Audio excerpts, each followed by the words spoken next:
Hi, my name is Aman Charania, and I'm a sophomore at the University of Georgia studying international affairs and economics.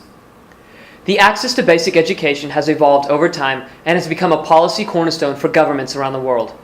Education contributes to a stable future of a country by developing the youth into productive members of their home country, as well as enhancing their global citizenry.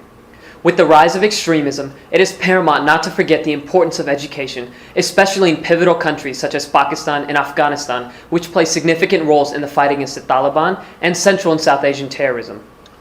One of the biggest obstacles facing the United States is maintaining good diplomatic relations and a strong coalition with foreign representatives of the aforementioned countries. While many people attribute the lack of cooperation to cultural differences and deep-rooted animosity, I strongly believe that the disconnection can be credited to the lack of education in the population. The disregard for educational foundation leaves more students vulnerable to extremist ideologies, which in turn fuels terrorism and suffocates economic growth. Students who would have otherwise been in school succumb to religious propaganda and misleading campaigns that encourage sectarian tensions and negative opinions of Western influence.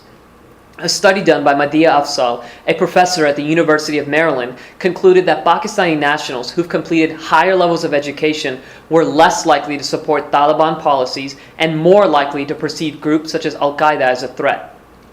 Other academics, such as Lisa Curtis of the Heritage Foundation, have also concluded that the lack of education fosters a sympathetic attitude to extremism and religious fundamentalism.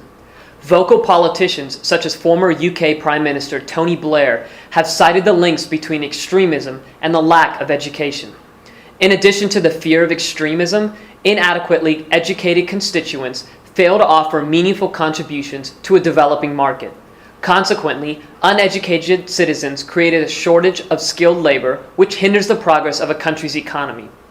According to the World Bank, in Pakistan, only 37.8% of the eligible population is enrolled in secondary school. Afghanistan is slightly better, with a 46.8% of the eligible population enrolled in secondary school. What is more alarming is the long-term impact that the lack of education has on the adult population. Less than 60% of Pakistanis over the age of 15 are literate, with less than 35% literate in Afghanistan. At the current rate, a lack of focus on educational development sacrifices the potential of the region and prohibits progress towards stability. So what is it that we can do? In 2012, President Obama signed the Presidential Policy Directive on Global Development. This critical piece of legislation dictated the position the United States would take on global development and the next steps for the future. While it was critical to establish our position on development, the policy failed to address failing education systems around the world, especially in countries with significant security problems. The U.S. aid package for fiscal year 2015 gave $10.91 billion to Afghanistan. Of this money, 1% was used for education. In the same year, Pakistan received $631.83 million, and 11% was used towards education. With the current capital distribution, it is highly unlikely, near impossible, that we see any significant and impactful changes in schooling. The United States should take a stronger role in ensuring the development of educational systems by reallocating these funds. New funds can be redistributed to opening more schools closer to populations of students, addressing large gender gaps in regions where girls are not educated, and the development of current curriculums in the respected countries. Additionally, large sums of aid money were used for security measures. In Afghanistan, $5 billion were allocated for peace and security. While I don't deny the need to provide a safe and stable community, I recommend that this money be used to secure schools and ensure safer places of learning.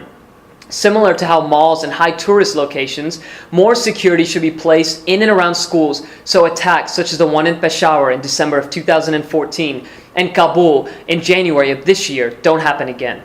It is difficult to prioritize social services when it doesn't provide immediate relief to global security problems. However, it is critical that we address these issues before it is too late. Tony Blair provided a powerful insight in his address to the UN when he said, "This is why in the 21st century, education is a security issue.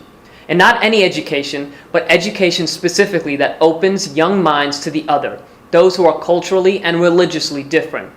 It is time to mobilize and to organize to achieve this aim, as yet we are doing neither adequately or with the necessary urgency. The extremists are able to organize because we are not organized. This has to change. We have to educate." Thank you for your consideration.